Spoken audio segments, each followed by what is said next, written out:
I've always had a strong drive to succeed, to do and want more out of life. I remember when I was 5 years old, I begged my mother for a door key.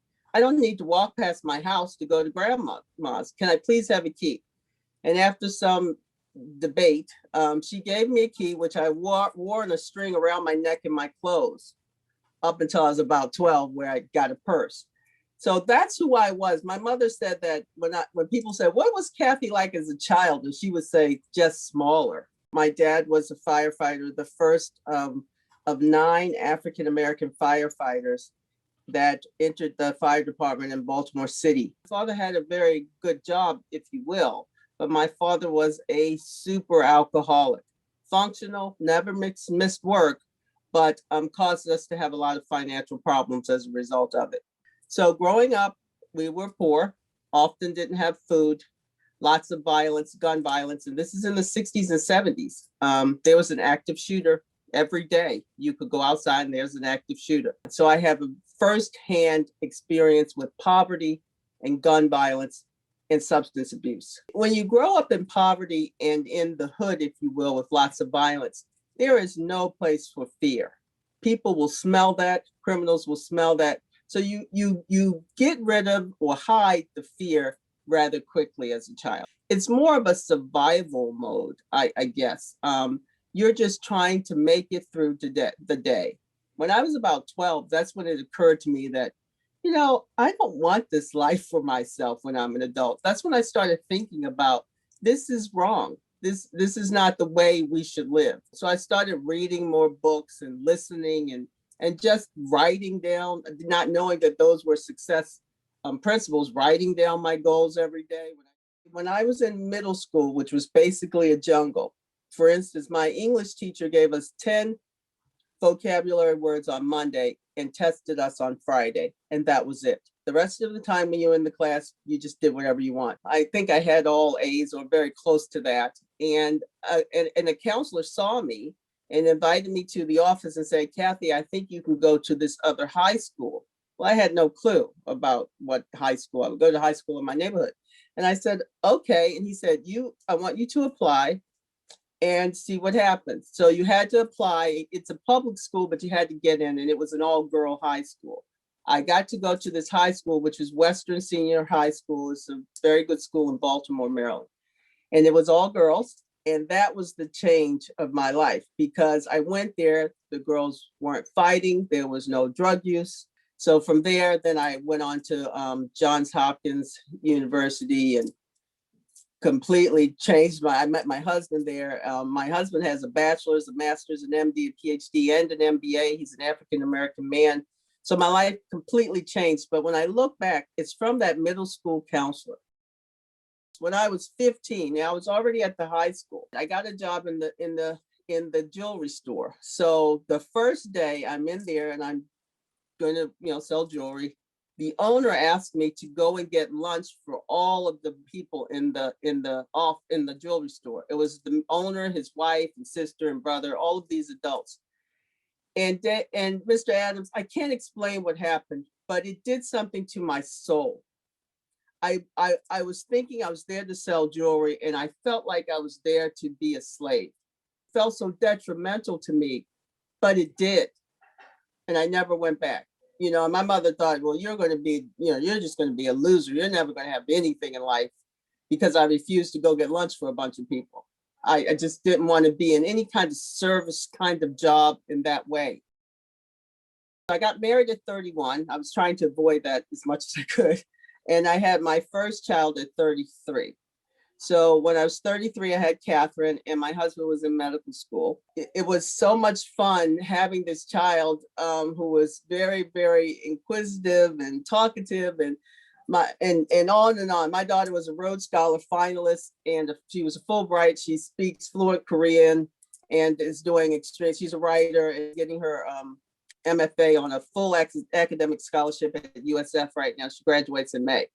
And she was a very, very inquisitive child growing up. And I just taught everything. 3 years later, so I was 36 when I had my second child, Remington, which we call Remy for short. And Remy was was a very, very sweet baby, calm. But at about 18 months, and I wasn't quite paying attention because I had an 18-month-old and almost a 5-year-old, my husband said, Remy's not talking enough. So we went to Duke and took her there, and she had a speech delay. She was always talking verbal, but it was babble, and I could sort of understand her. And her receptive speech was severely delayed to me. You know, if I had to tell her something, I could only tell her one thing at a time. I couldn't say, get your backpack, your shoes, and your coat. It would get lost. And when she was tested at 3, to be considered on the spectrum, you had to have 30. And my daughter was at a 28. Close, but not close enough to get the diagnosis. But there was something there. She had intense speech therapy, occupational therapy, physical therapy, every kind of therapy. And the North Carolina Central University has a wonderful communications department where I took her there 4 days a week for 3 years. By the time she was 6, we took her back to Duke, did another test, and she was diagnosed with pervasive developmental PDD. I've forgotten what it is. It's not quite autism, but it's in the neighborhood. When I look back on it, it is devastating because you don't expect it. When you have a child with a disability, you start looking for something which you later discover doesn't exist. When my daughter was about 2, my daughter with the disability, saying another parent had an older daughter who was an adult and said, Kathy, it's going to take about 9 years for you to feel better about this situation. And she was right. It takes about 9 years. And what happens is you stop that need, or that overwhelming need to find an answer. But you want to make sure your child is getting every possible thing that's out there to help them. And that is the most daunting, frustrating, emotionally draining thing. And it goes on for about 9 years. And I hadn't remembered what she said. I said, that's it. I'm not taking my daughter to another doctor for another test for nothing. We're just going to treat her like we would treat our other daughter. Now, my daughter is very high functioning. She reads, writes. She had a 3.8. She has behavior issues with a lot of obsessive thinking. That's something that's trapped in her mind and is there for days sometimes. And she doesn't sleep, but she can talk to you. A lot of people who are unaware of autism or the autism spectrum disorder may not necessarily know my daughter has anything on a good day. She's 24 next week. So it's been years and years of a lot of horror, because once they become a teenager, that's another horrible experience. Well, immediately when we discovered that our daughter had a speech delay when she was about 18 months, I joined every board organization associated with children with disabilities. So I became a very strong member of the ARC of Durham, North Carolina. I was on the ARC of North Carolina for the entire state, on all kinds of other organizations. We were in North Carolina. I joined all those things because once your child goes to school, they start having this individual education plan. And that individual education plan is formed with the parents and anywhere from 2 to 30 people in the room. So you walk in here and you sit down and everybody's saying what's wrong with your child. It is the worst thing.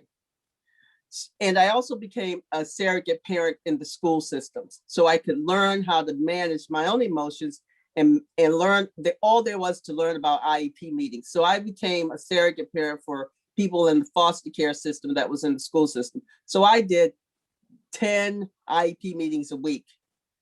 Doing that helped me learn an enormous amount quickly. You know, you're in these meetings, they're throwing out all these acronyms, you don't know what they're talking about. They come in with, they're the professionals, they know what to do. And if you're not strong, remember, I asked for a key when I was 5. So it didn't bother me to tell them, no, we're not doing that. That doesn't make sense to me, even though you have a PhD in this. Your mind is constantly racing, trying to solve the problem. it absorbs your entire sort of mental bandwidth, if you will. A lot of other things fall to the side. And marriages, 80% of them, I believe is the number, end in divorce if you have a child with a disability, because of the pressure that it immediately puts on families.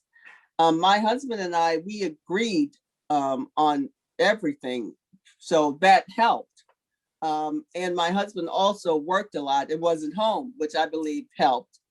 And so things get complicated in families once that happens. It's a terrible thing to have happen to any family, any mother. You know, it's terrible.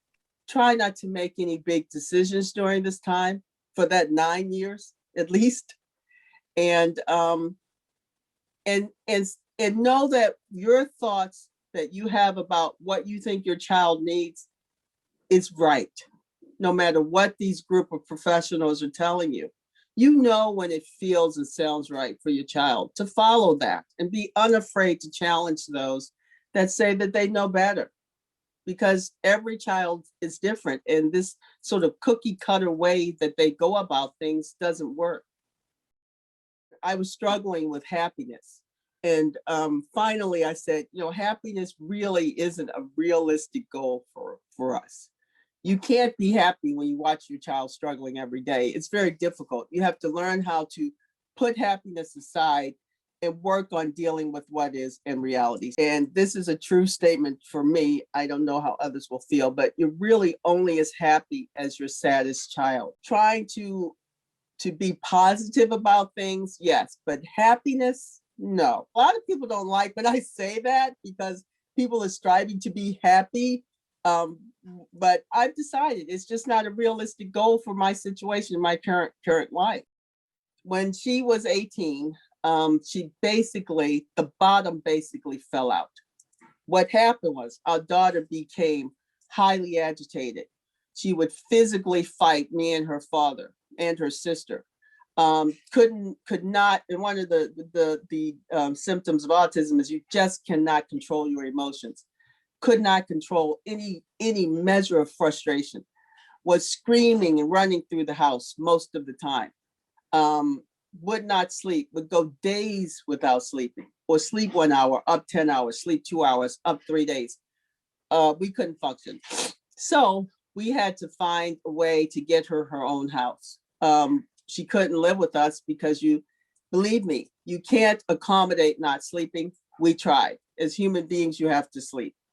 And we couldn't with her in the house. So we went and got her own house with care, with 24-hour care, which she needs. You have service providers and you have the people who manage these service providers. They're independent contractors. So they give you a list, you pick a service provider, they help you with staff. So service providers will tell you all manner of lies. I mean, I'm just going to say straight what happened.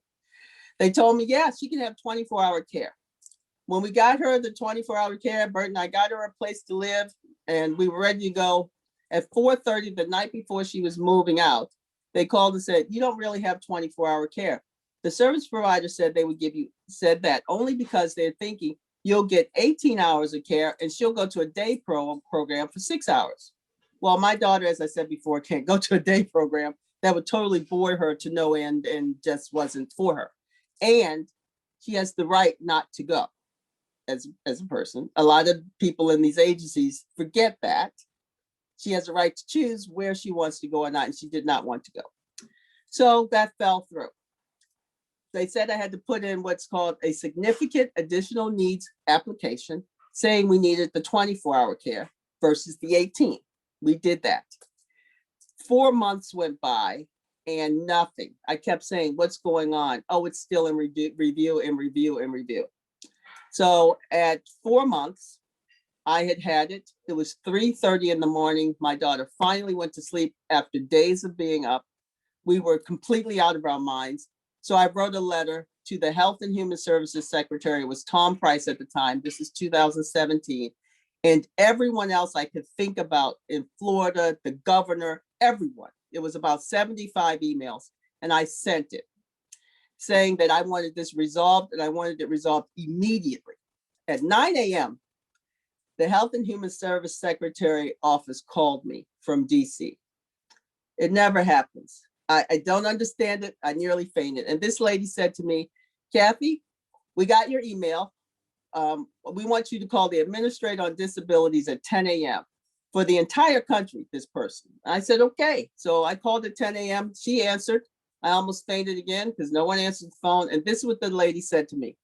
Kathy, I've already spoken to those people in Florida. And if you don't hear anything in 2 days, you call me back. She was clearly angry. That was a Thursday. And by Tuesday, my daughter's case was fully funded and ready to go. 2 business days. Now, we got what we wanted for our child, but honestly, I could not sleep at night about other families. I'm like, what are other families doing? Are they thinking to write to DC? Why should I have to write to DC to get people in Florida to do their job? I was just livid. And I told my husband, that's it, I'm running for office because nobody's doing anything about this. I looked to see what was open, county commissioners, that stuff wasn't going to get me there. There was a Senate seat that no one had challenged in 10 years against the Republican. And I picked it and ran for it. I didn't want to run for office. I had to because of what happened. Now, my daughter's case was funded. That was a whole nother nightmare with the people and the requirements and just awful, awful, awful. It is difficult by design, just like we saw with the unemployment situation. These things are by design. All this paperwork, all this stuff, it's by design. It's to force you to give up. We have to get people who have firsthand experience in this. Because if you don't have the experience, you don't understand the importance of the things that we are requesting. And we have to face it as a society. There are going to be people that we are going to have to take care of. That's just the way it is. Nothing is changing.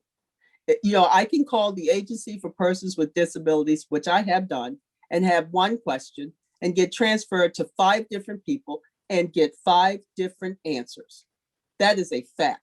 How do you fix that? You have to get those leaders out of there. And that is something that my new role in my community now, I've been asked, there's a new organization that's formed because of the last election. And I ran for a state senate twice, 2 elections in 18 and in 20. This organization, they called me and asked me, it's called the Florida Democratic Black Women's Consortium. And our goal is to get African-American females in particular elected in offices, from soil and water, from city council appointments on up, because we're completely underrepresented in all of these areas. Now, that doesn't necessarily include disability rights, but with this organization, as I am a disability advocate, that will be a mandatory thing. We have to get some of these elected officials removed. I mean, they have to go. And the way to do that is we will push and push and push and keep having people run for office in these seats that are considered unwinnable, but you keep pushing, keep your shoulder to the door, eventually you'll crash through. So I'll be looking at candidates for everything over the next 5 election cycles, all the way out to 2030. And in every piece of that, there will be disability rights because of my own advocacy. That is the only way we're going to change, is we have to have better people elected. I talked about during my campaign a universal basic income. And that would mean give people $300 to $500 a month that live at the poverty level or below. Just give it, no paperwork, no nothing. And then, crime rates go down, school performance goes up, and they're off of it. And they're off the program in 3 to 5 years anyway, because they go back to school and better themselves. So that's one piece. But the issue that the elected officials always talk about, the taxes. And the minute you talk about raising taxes, society goes crazy. And we cannot make any headway unless we do this. Now, it's always, how are we going to pay for it? How are we going to pay for Medicaid expansion? So that or how are we going to pay for universal health insurance? They always go back to the tax liability, and no one wants to pay the taxes, although everybody wants to have this. So it's a problem getting people excited about or caring about it. unless they're directly affected. We don't have the high-powered lobbyists to go to the legislature to make sure our things get through, like the oil companies or Big Sugar or the construction companies. We as people with disabilities, we don't have that. We don't have the money or the infrastructure to hire the people to do it. We have to do something different. And we start with getting people elected. A lot of these people aren't even primary in the elections. They just continue in this road with their jobs and their appointments and do nothing. We're talking about everyday citizens that can't get paid enough to live outside of poverty. Poverty is man-made. That was man-made. It continues to be perpetrated by men. So you deal with poverty, a lot of stuff will have a positive ripple effect just from that. We are in a pandemic. And when you look at the way, and not to toot my own horn as a female, but I will for a minute if you allow me, the countries that had leadership with women seem to have done better with the pandemic. Women have a different sort of way of caring and a way of solving problems, I think, that will benefit us all. I think it's a time for us to have more women in higher positions, not just African-American women, but all women. Time right now for a huge change in every aspect of our society.